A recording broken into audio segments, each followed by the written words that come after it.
Good morning, everybody, and welcome back to the Hot Mess Life Coach Season 3, Episode 10. I am your host, Brian Hogan, both a hot mess and a life coach. And this is the show for people trying to get it together while the world seems to be falling apart. And today we are going to continue in our Toltec conversation with resilience coach Morgan Barbrett. And we're going to be talking about the 3 masteries. So I'm going to bring Morgan on right now and we're going to get into it. Hi, Brian. Good morning. How are you today? Doing well. Excited to chat. Yeah, same. It's really nice to see you. So we were talking a little bit before we went live about what the 3 masteries are and how they work and how they relate to the 4 agreements. So the 3 masteries are also a Toltec concept. And the 3 masteries are, sorry, I'm going to block your face for just a second. Go for it. I don't need to. The 3 masteries are awareness, transformation, and life, intent, or love. And the reason life, intent, and love have those slash marks through them is because in the Toltec tradition, life, love, and intent are 3 words you can use interchangeably. So those are the 3 masteries: the mastery of awareness, the mastery of transformation, and the mastery of life, love, or intent. So what are they, right? What are these masteries? Well, they are just a sort of systematic, simple way of looking at what we've been describing for all of season 3, which is the domestication that comes from culture and the socialization that comes from culture, and how to overcome that and start to live a life of more personal freedom and personal autonomy that can actually feel like heaven on earth instead of feeling like hell on earth, which is what we mostly live in all the time. So the mastery of awareness, right? The mastery of awareness is becoming... Oh, before you dive in, Brian. Yes. So another definition for the masteries is that they are both a skill set and a state of being that allows you to feel more free and happy in your life. So each of these 3 masteries are skills that when you achieve them, mostly through applying the 4 agreements, then you will feel a greater sense of freedom in your life and freedom from the beliefs that were instilled through our socialization, or as the Toltec call it, domestication. Yeah, exactly. Right. So they're a skill set, but they are also a state of being. And that's because the mastery of awareness is like moving from the place of unconsciousness with how we behave and how we believe and what the patterns are that we have into a place of conscious awareness. So, for example, like I was telling Mo just before we got on, like if I have this belief, this culturally instilled belief that people should never violate my autonomy, then I'm going to have that little rage flip switch tick on every time somebody cuts me off in traffic, which, you know, if truth be told, still happens to me sometimes. It's not exactly road rage, it's road cranky, but it still happens. And that's because of this cultural pattern that is now in my awareness, but is not yet fully transformed. And so I've mastered the awareness of this pattern, but haven't mastered the transformation of this pattern. And so I'm working on that. So I'm in the middle of mastery number 2 with this particular cultural belief.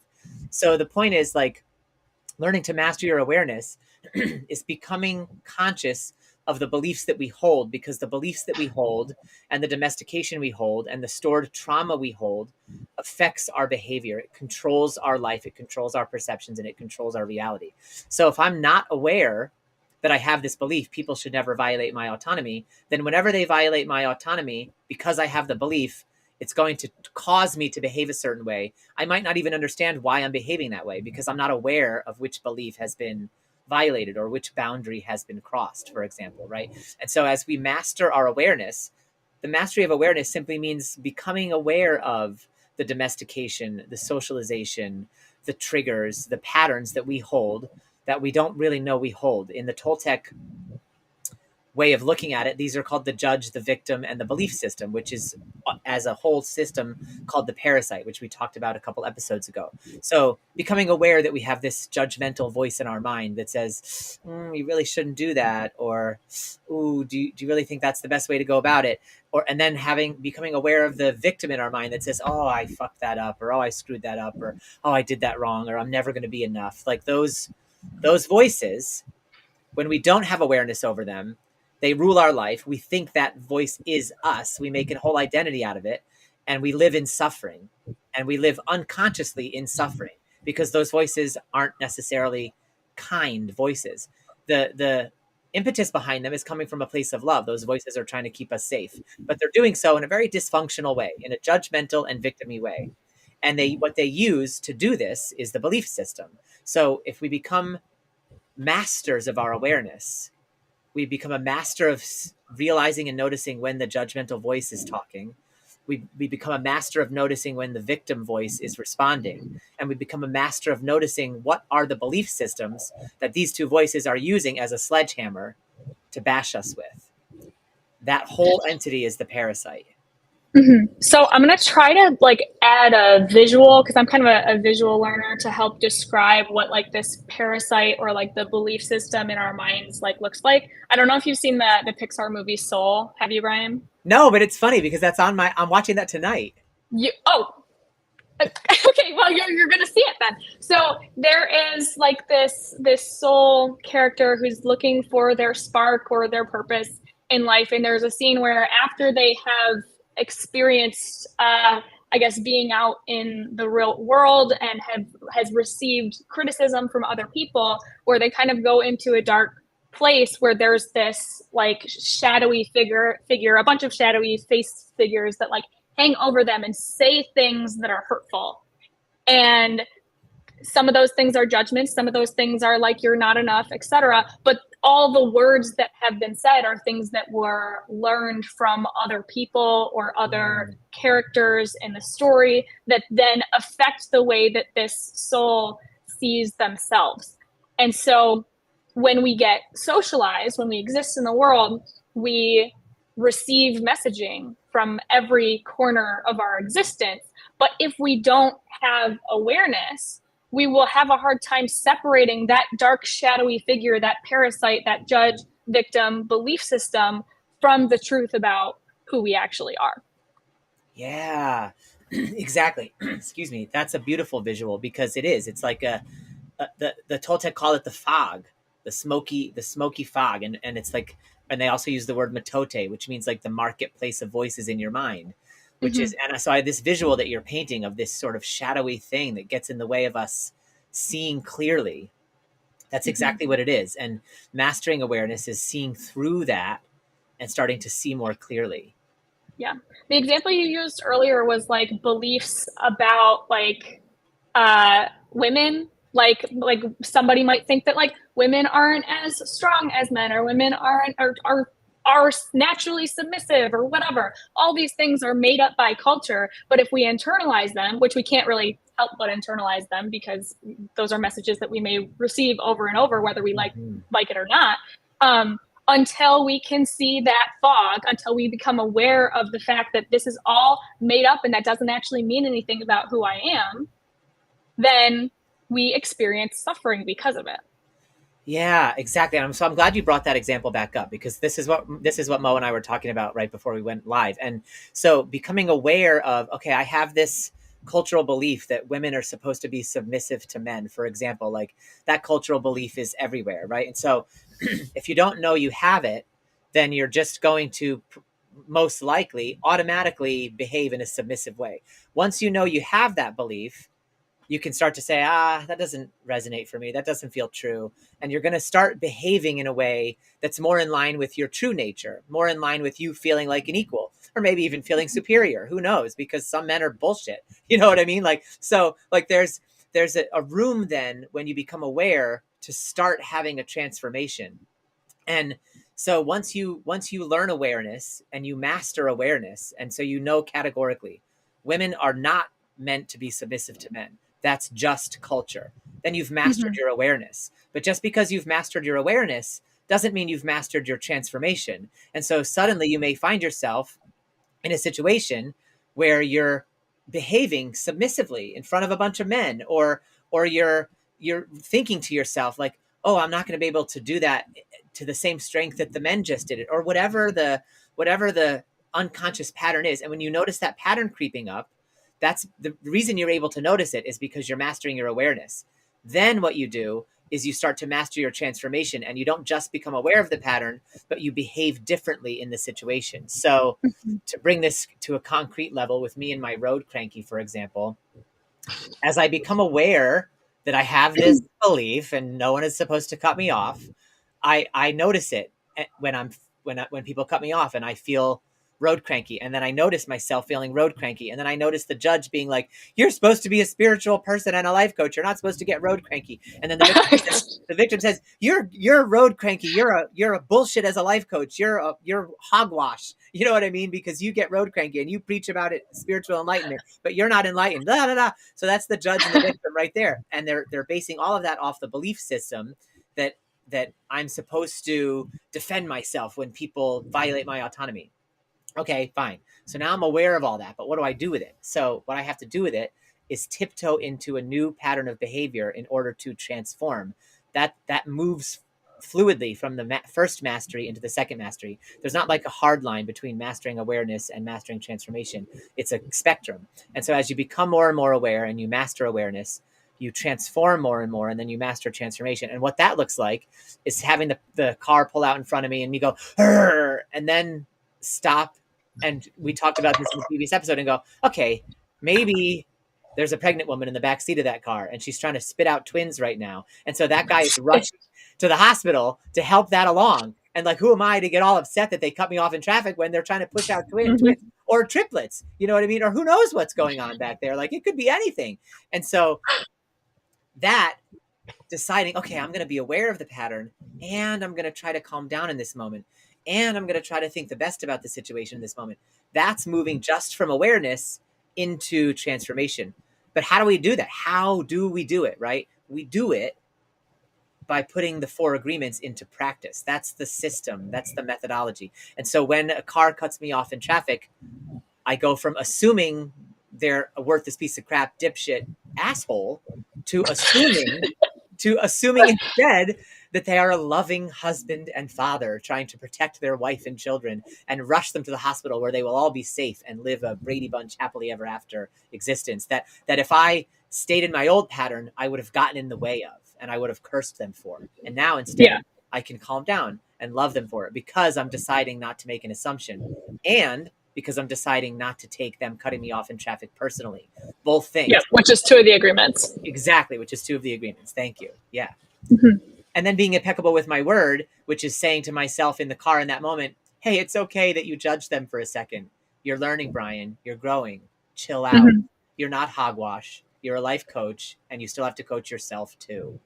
So you're good. You're good. That's being impeccable with your word. So it takes all 3 of these agreements in tandem in this sort of flourishing loop of like they dovetail together. Does that make sense? Yeah. They coalesce. And just a quick reminder, the first agreement of being impeccable with your word basically boils down to not using our words to harm either ourselves or others. So you'll notice that the example that Brian gave is when he was impeccable with his word, he was kinder to himself and kinder to the other person. And that's how we achieve that agreement. Yeah, exactly. It's actually very difficult to be kind to the other person if we still have the judge and victim being mean to ourselves. Like we can put on an image of kindness, that's fine. But internally, if I'm still angry at myself and everything, then like it's not the impeccability. What makes it impeccable is that you're being congruent. You're in integrity. So it's like, as Martha Beck would say, it's all one thing. And so the kindness that I put out there is the same as the kindness that I put in here. It's one thing. Mm-hmm. It matches. Yeah. So let's come up with another example of mastery of transformation, because I feel like really understanding that one takes a little bit more of a visual. Like, for example, we were talking about beliefs about women or submissiveness around women. So if a person like myself, I identify as a woman, were to master transformation in relation to beliefs around women, I would need to not only disbelieve or I guess start to dissolve the cultural beliefs around what a woman is, but I would also start taking actions that directly oppose the internalized belief of like women are submissive. And so I would then be in my mastery of transformation, taking steps to take up space, taking steps to be louder, taking steps to be, I guess, like being being all the things that a lot of people think that women shouldn't be. But also maintaining that mastery of awareness and knowing that people may push back against this and think that I shouldn't be this way, but that doesn't mean that that's not what I am. My fiance says that I'm loud in all ways, and that is, even though it's unexpected in some cases, it is it's a good thing in the grand scheme of like disbelieving and overcoming the things that would otherwise suppress the person that I am, the natural person that I am. And so part of owning that is mastery of transformation. Yeah, I love your volume. I will always turn up the volume on Mo any chance I get. Thank you. Appreciate it. Yeah, and so to add to what you're saying, like it's important as we master transformation to make sure we're staying in alignment with who we really are and not just moving from the what culture taught us that we no longer believe to the exact opposite thing that Yeah. might be cultural from a different culture. So it's like for you as a woman, for example, and I don't want to you tell me where I'm wrong about this because Yeah. I identify as a man, right? But it's like Mhm. mastering transformation, part of mastering awareness is just simply becoming aware that you have the cultural belief. And so already taking the steps to disbelieve it and dissolve it, that's Mhm. part of the transformation mastery, like those steps For sure. alone. And then if it's in alignment for you to say, I want to be louder, I want to take up more space, then that's what you do for Right. you, Morgan, to master your transformation. Not every woman is going to necessarily True. resonate with, I need to be louder, I need to take up more space. And those women, it's okay 100%. for them to behave in whatever way masters their transformation. The key is that you dissolve the cultural belief that limits you and you adopt a belief that is in alignment with who you are, not just necessarily in alignment with the opposite cultural belief, because that's just cultural still. Like, like Hmm. Christian to atheist, red to blue, light to dark. It's not about that. It's going from unawareness to my personal truth, not the Yeah. opposite cultural truth that's served up on the platter. Yeah, like if we were talking like I'm gonna do visuals again, like hex colors, like you have like billions of different colors on this like chart, right? The culture will say you have to be this color. And then when any individual person goes through transformation, they can be any other color that is possible in the existence of colors. So you have billions of options as a human being, as if, in the same way that we have billions of options of colors. So you can be any hex color you want. It doesn't need to be, like Ryan said, it doesn't need to be loud. If you're a woman, you're encouraged to be submissive. It doesn't mean you have to be loud if that's not who you feel you really are, right? Mhm. But whatever you feel is most naturally you and is most expressive, like most freely expressive, that's where you're going to end up when you go through mastery of transformation. Yes, exactly. Because the mastery of transformation comes out of the mastery of awareness. And part of that awareness is being aware of what's really true for you, not just Yes. what's not true, but what's true for you. And then you transform, you gear your transformation into that. I'm transforming into what is true for me. Mm-hmm. And another image that's coming to my mind is kind of like a pendulum. If the if culture's beliefs about who you should be are over here, and over here is like the exact opposite of like what culture believes you should be. For some people, as they're going through like this mastery of transformation and they're trying to figure out where they actually land, where their truth is, you may go past the if the center is like your truth, you may go past the center a little bit and kind of like go back and forth between what culture wants, what culture doesn't want. And then part of that process of like overcorrecting is how we really get a feel for where is it we actually want to land. Yeah. Wow, exactly. That resonates so much that because that the pendulum is a self-gentle way of looking at it. In fact, like Mm-hmm. it's inherently self-gentle because it's like we then see if we look at the pendulum analogy that you just gave, that overcorrecting and then overcorrecting back and then overcorrecting again and then overcorrecting and then overcorrecting is part of the process. And so what Mm-hmm. we're saying then is that making what culture would call mistakes is actually Mm-hmm. part of the process of transformation, which immediately then transforms mistakes into an integral part of the process. And so now they're not mistakes, they're the way forward. Mm-hmm. And so that Yeah. automatically means you're going to be more self-gentle with yourself, because you're going to go, okay, I was told to be submissive. Now I'm loud. Ooh, that doesn't feel exactly right to me. So I'm going to go back over this side a little bit. But that wasn't a mistake. It was an experiment. It was an Mm-hmm. exploration. It was a necessary part of your process. Yeah.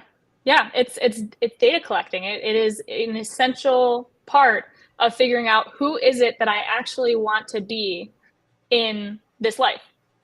Yeah, exactly. It's like this mastery of transformation and mastery of awareness is like being Indiana Jones on the hunt for the Holy Grail, and the Holy Grail is who you really are. It's your true self.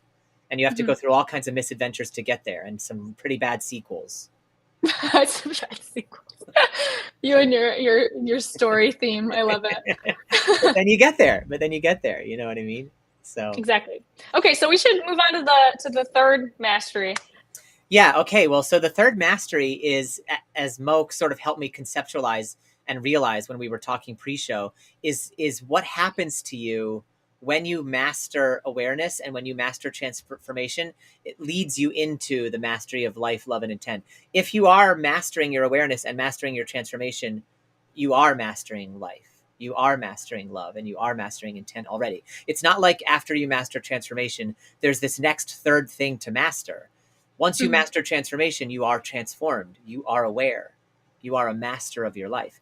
And at that point, the way you'll be able to tell that you're heading in that direction is because there are more and more moments in your life that are blissful.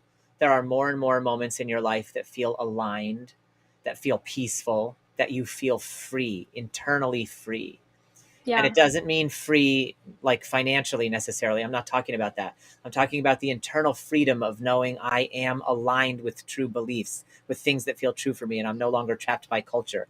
If Viktor Frankl can feel free in a concentration camp, then we can feel free no matter what our dire and oppressive circumstances are. It doesn't mean you don't Hmm. still struggle and strive to get out of those. He got out of that concentration camp. You know what I mean? But he made a shift into personal freedom inside the concentration camp. And so we're talking about a way to master your awareness and master your transformation no matter what your Hmm. circumstances are. And then let the circumstances shift out of that. Hmm. Hmm. I have so many thoughts. I got to pick one. Pick one. Yeah. So it's not that like once we achieve awareness and transformation, you mentioned Viktor Frankl, which is a reference to Man's Search for Meaning, which is a really, really good book. Um, when you achieve these first two masteries, you'll feel more free on the inside. You'll feel more peaceful on the inside. That does not mean that like we've achieved like the ultimate freedom externally. Obviously, like you said, like we still want to aim for justice, still want to aim for improving our circumstances on the outside. However, when you achieve these first two agreements and you have an awareness and transformation to the point where you feel like you're in integrity and alignment, it is going to become so much easier to do what needs to be done to get to a place of freedom externally as well. Like once things are in alignment, what actions are called for are more clear, but Mm-hmm. also you're going to suffer less on the way to making an impact externally, either on your life or on the lives of others. So it really, I think, is especially important for change makers, for activists, advocates, people who want to make positive change in their society to try to achieve this internal form of freedom, because it makes us better able to create positive change externally, like in our society.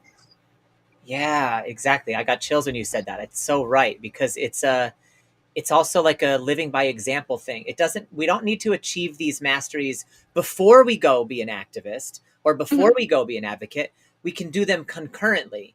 But if you are an advocate or an activist and you are caught in the throttle of outrage and fear and anger, then it is going to change the way you show up and the example you Yeah. give of the world that you're trying to create. The world we're trying to create is a peaceful world and a just world. You can't create peace from a place of outrage. And Yeah. sometimes there's appropriate outrage. So it's okay that we experience that. This is where the self gentleness comes in. But we want to become aware of it and we want to transform it. and we Yeah. want to live a life of love. And this is another thing to be aware of, is that systems of power and oppression, part of how they perpetuate themselves is by instilling fear and rage and insecurity and all the emotions that dysregulate us in order to maintain the unjust system. So if everybody's dysregulated, if nobody's at peace, if everybody's suffering, if everyone is fearful all the time, then we have been in some way robbed of the exact materials, the peace and the love that we would need to operate from in order to transform that system. Yeah, exactly. Like those, I love that we're robbed of the materials. Like think about like going to a construction site and you're supposed to build a house, and the only thing they've given you is peanut butter and jelly, which would be like outrage and fear and insecurity. You're not building a Yeah. house out of that. You need Mm-hmm. wood and nails and screws, which is peace Mm-hmm. and love and harmony and cooperation. Like you need the right material to build the new house. And so Yeah. that's great. I think that's so right. Yeah. And becoming aware of the fact that all these beliefs have been imposed on us and that a lot of things have been taken from our taken from our lives in a way that makes it hard to be ourselves is the first step to figuring out how to regain those proper tools, how to regain the wood and the nail. Yeah, yeah. Regain the wood and the nail. So, to everyone out there, as we end here, I would say take it slowly. Take it easy. Be impeccable with your word, because that's the first thing. That essentially that is, be gentle with yourself, be kind to yourself as you learn how to not take things personally, and as you figure out how to not make assumptions. Be impeccable with your word first. That's a number one. So you can be kind, so you can have wood and nails, harmony, love, and peace through the process of becoming aware, which is hard because when we become aware, we realize like, oh, I have this ugly stuff I believe. Ugh, so if we're not being impeccable with our word, we're going to have a big setback. So be impeccable with your word as you realize the assumptions you've been making, and as you realize the propensity to take things personally. And then you master that transformation by not taking it personally, by not making the assumption. And what Yeah. makes this all work is always doing your best, which is what we're going to talk about next week, which is the fourth agreement, which is to always do your Mm-hmm. best. So tune in next week to hear more about that. Mo, do you want to say anything else before we end? I'm happy with it. I think everybody should watch Soul, that Pixar movie, though. Oh my gosh, how incredible that you were just talking about that. And it's literally on my calendar as a block to watch it That's a tonight. synchronicity. Yeah. I'm gonna have to add it to my calendar. Right on. Fun. So everybody watch Soul, and then also tune in here next week at 10:30 Eastern time to watch Hot Mess Life Coach episode 11. And in the meantime, if you want to find out more about Mo and what she does, you can at selfloveatlas.coach or on her Instagram at Morgan Barbrett. And if you want to learn more about me and what I do, you can find me at thebrianhogan.com or on any social media platform at the Brian Hogan. Otherwise, this has been a blast, and we look forward to seeing you here next week. So be hot, be messy, and be blessed. Much love, everybody. Thanks, everybody.